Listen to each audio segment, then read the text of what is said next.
അടുത്തതായിട്ട് അദ്വികയാണ് നമുക്ക് വേണ്ടി പെർഫോം ചെയ്യാൻ പോകുന്നത്. അദ്വിക മോളെ മോളെ റെഡിയാണോ?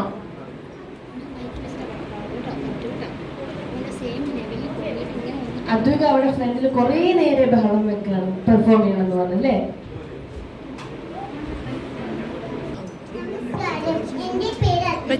ഞാൻ ഇവിടെ അവതരിക്കാൻ പോകുന്നത് ഒരു മോനെ.